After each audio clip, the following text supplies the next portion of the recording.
নমস্কার বন্ধুরা, আজ আমি নিয়ে এসেছি দুর্দান্ত স্বাদের কাঁচা কুমড়োর একটি নিরামিষ রেসিপি, যেটা ভাত হোক বা রুটি সব কিছুর সাথে খেতে দারুণ লাগে। আর বানানো খুবই সহজ, খুবই কম সময়ে আর সাধারণ কিছু ঘরোয়া মশলা দিয়ে এটা তৈরিও হয়ে যায়। আর এটা এতটাই টেস্টি হয়, যদি এইভাবে একবার বানিয়ে কাউকে খাওয়ান, বারবার কিন্তু বানানোর রিকোয়েস্ট আসবে। তাহলে চলুন দেরি না করে রান্না শুরু করি। তো প্রথমেই আমি এখানে প্রায় 500 গ্রাম মতো কাঁচা কুমড়ো নিয়েছি। এবারে কুমড়োর এই ভেতরের বীজের অংশটা বাদ দিয়ে কুমড়োটাকে দেখুন এইরকম লম্বা লম্বা ফালি করে কেটে নিয়েছি। আর কুমড়োর খোসা কিন্তু আমি ছাড়াইনি, যেহেতু কাঁচা কুমড়ো খোসা থাকলে খুব একটা কিন্তু খেতে খারাপ লাগে না। আর খোসা থাকলে কুমড়ো কিন্তু একদম গলে যায় না, তবে আপনারা চাইলে হালকা করে ছাড়িয়েও নিতে পারেন। তো দেখুন এবার কুমড়োটাকে আমি এই রকম ছোট ছোট টুকরো করে কেটে নিচ্ছি। আর বন্ধুরা, আমি আগেও বলেছি আর আবারও বলছি, কুমড়ো কিন্তু একটি ভীষণ উপকারী সবজি। এর এই যে হলুদ রং, এটা কিন্তু আমাদের শরীরে ক্যান্সার প্রতিরোধে সহায়তা করে। তো দেখুন সমস্ত কুমড়োটাকেই আমি ছোট ছোট টুকরো করে কেটে নিয়েছি। এবার আমি এখানে নিয়েছি এক মুঠো ধনে পাতা। ধনে পাতাগুলোকে খুব ভালোভাবে ধুয়ে নিয়ে এর শেকড়ের অংশের দিকটা বাদ দিয়ে দেখুন একদম ছোট ছোট করে কুচিয়ে নিচ্ছি। তো ধনে পাতাটাও কেটে নিলাম। এবার এটাকে একটা বাটির মধ্যে উঠিয়ে রাখছি। এবার গ্যাস অন করে কড়াই বসিয়ে দিয়ে দিয়েছি প্রায় 2 চামচ মতো সর্ষের তেল। ফোড়নে দিয়ে দিলাম 1/2 চামচ 5 ফোড়ন আর একটা শুকনো লঙ্কা আর অল্প একটু জোয়ান। আর এগুলো ফোড়নে দিয়ে দিলে তরকারির ফ্লেভারটা কিন্তু খুবই সুন্দর আসবে। তো দেখুন ফোড়নটাকে কয়েক সেকেন্ড নাড়াচাড়া করে ভেজে নিলাম। এবার যে ধনেপাতাটা আমি কেটে রেখেছিলাম তার অর্ধেক ধনেপাতা আমি দিয়ে দিচ্ছি। আর দিয়ে দিচ্ছি কিছু কুচানো কাঁচা লঙ্কা, তবে ঝালটা কিন্তু অবশ্যই আপনারা আপনাদের স্বাদ অনুযায়ী দিয়ে দেবেন। এবার দিয়ে দিচ্ছি আলু। এখানে একটা মিডিয়াম সাইজের আলুকে দেখুন এইরকম ছোট ছোট টুকরো করে কেটে নিয়েছি। তবে আপনারা চাইলে আলু বাদ দিয়েও কিন্তু এই রান্নাটা করতে পারেন। আর সাথে কেটে ধুয়ে রাখা কুমড়োগুলোও দিয়ে দিলাম। এবার এর মধ্যে দিয়ে দিচ্ছি অল্প একটু লবণ আর অল্প একটু হলুদ, প্রায় 1/4 চামচ মতো করে দিয়ে দিয়েছি। সব কিছু নাড়াচাড়া করে মিশিয়ে নিয়ে এবার একটা ঢাকনা দিয়ে মিডিয়াম ফ্লেমে প্রায় কিন্তু 3 থেকে 4 মিনিট মতো এগুলোকে ভেজে নেব। আর এই সময় একটা মশলা তৈরি করে নিচ্ছি। তো একটা বাটির মধ্যে নিয়ে নিলাম 1/2 চামচ জিরের গুঁড়ো, 1/2 চামচ ধনের গুঁড়ো, 1/2 চামচের থেকে একটু কম প্রায় 1/3 চামচ মতো করে হলুদ গুঁড়ো, কাশ্মীরি লঙ্কার গুঁড়ো। কাশ্মীরি লঙ্কার গুঁড়োটা দিয়ে দিলে তরকারির রঙটা সুন্দর আসবে। এবার দিয়ে দিচ্ছি 1/2 চামচ বিট লবণ আর 1/3 চামচ মতো নর্মাল লবণ। আর বিট লবণটা কিন্তু অবশ্যই দেওয়ার চেষ্টা করবেন, এতে করে তরকারির স্বাদটা কিন্তু অনেক বেশি ভালো হবে। আর দিয়ে দিয়েছি কিছু কসুরি মেথি। এবার এর মধ্যে অল্প একটু জল দিয়ে সব কিছু ভালোভাবে মিশিয়ে নিয়ে দেখুন একটা পেস্ট বানিয়ে নিলাম। এবার প্রায় কিন্তু 3 থেকে 4 মিনিট মতো ঢাকনা দিয়ে দিয়ে কুমড়ো আর আলুটাকে ভেজে নিয়েছি।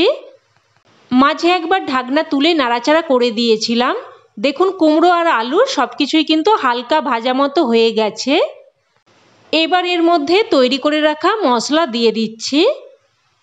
মশলার বাটি ধুয়ে অল্প একটু জলও দিয়ে দিলাম।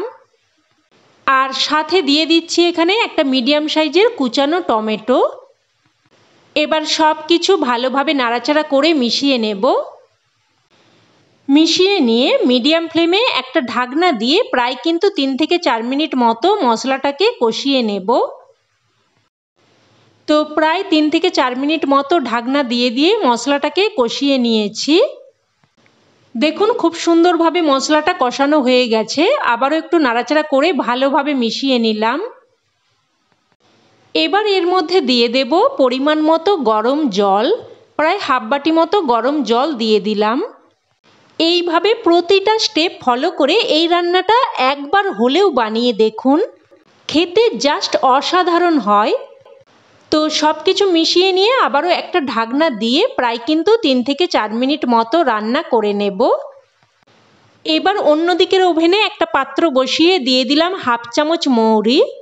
আর মৌরিটা দিলে এই রান্নার মধ্যে কিন্তু একটা সুন্দর মিষ্টি সুগন্ধ আসবে। আর দিয়ে দিয়েছি হাফ চামচ গোটা জিরে, হাফ চামচ কালো সর্ষে, আর দিয়ে দিচ্ছি হাফ চামচ পোস্ত। আর এতক্ষণ পর্যন্ত কিন্তু আমি গ্যাসটা অন করিনি। এবার গ্যাস অন করে দিয়ে অনবরত নাড়াচাড়া করে এগুলোকে একটু হালকা ভেজে নেব। আর একটুক্ষণ নাড়াচাড়া করলেই মশলাগুলো কিন্তু এইরকম চিটপিট করতে শুরু করবে। আর তখনই এইভাবে একটু নাড়াচাড়া করে নিয়ে সাথে সাথেই নামিয়ে নিতে হবে, না হলে কিন্তু মশলাটা বেশি পরিমাণ পুড়ে যেতে পারে। তো দেখুন মশলাটাকে আমি এইভাবে হালকা দানা মতো রেখে গুঁড়ো করে নিয়েছি। এবার এদিকে প্রায় 3 থেকে 4 মিনিট মতো হয়ে গেছে, ঢাকনা তুলে নিলাম। আর দেখুন সমস্ত সবজি কিন্তু ভালো মতো সেদ্ধ হয়ে গেছে। আমি আপনাদের কেটে দেখিয়ে দিচ্ছি। দেখুন কুমড়ো, আলু সব কিছুই কিন্তু একদম ভালো মতো সেদ্ধ হয়ে গেছে। এবার এর মধ্যে দিয়ে দিচ্ছি অল্প একটু আমচুর পাউডার।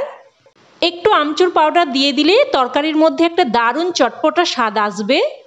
তবে যদি আমচুর পাউডার বাড়িতে না থাকে টমেটোর পরিমাণটা একটু বাড়িয়ে দেবেন। আর অল্প একটু চিনি দিয়ে দিলাম, আর যে ভাজা মশলার গুঁড়োটা তৈরি করে রেখেছিলাম ওটাও দিয়ে দিলাম। এবার সব কিছু নাড়াচাড়া করে ভালোভাবে মিশিয়ে নেব। মিশিয়ে নিয়ে একটা ঢাকনা দিয়ে জাস্ট 2 মিনিট মতো রান্না করে নেব। জাস্ট 2 মিনিট মতোই রান্না করে নিয়েছি। এবার ঢাকনা তুলে নিলাম। এবার এখানে প্রায় 4-5টার মতো বড়িকে ভেজে নিয়ে এইভাবে একটু হালকা করে গুঁড়ো করে দিয়েছি। বড়িটা দিয়ে দিলে অবশ্যই স্বাদটা বেশি ভালো আসবে। তবে যদি বাড়িতে না থাকে এটা কিন্তু বাদ দিয়েও রান্নাটা করতে পারেন। এবার সবশেষে যে অর্ধেক ধনেপাতা আমি আলাদা করে উঠিয়ে রেখেছিলাম ওই ধনেপাতাটা দিয়ে দিলাম। তো সব কিছু ভালোভাবে মিশিয়ে নিয়ে এবার গ্যাসের ফ্লেম বন্ধ করে একটা ঢাকনা দিয়ে স্ট্যান্ডিং টাইমে রেখে দিলেই রান্না কিন্তু একদম তৈরি। দারুণ চটপটা ও মুখরোচক একটি রান্না গরম ভাত বা রুটি সব কিছুর সাথে খেতে দুর্দান্ত লাগে। অবশ্যই এইভাবে একবার বানিয়ে দেখুন, আর আমার বিশ্বাস আপনাদেরও খেয়ে খুবই ভালো লাগবে। তো বন্ধুরা আজকের রেসিপি আপনাদের কেমন লাগলো অবশ্যই আমাকে কমেন্টে জানাবেন। আর ভালো লেগে থাকলে প্লিজ একটা লাইক দিয়ে দেবেন। আর চাইলে বন্ধুবান্ধব আত্মীয় স্বজনের সাথে শেয়ারও করতে পারেন। আর চ্যানেলের নতুন বন্ধু হয়ে থাকলে চ্যানেলটি অবশ্যই করে সাবস্ক্রাইব করে নেবেন। তো আজ এই অবধি, আবারও অন্য কোনো রেসিপিতে দেখা হবে। ততক্ষণে ভালো থাকবেন, সুস্থ থাকবেন। ধন্যবাদ।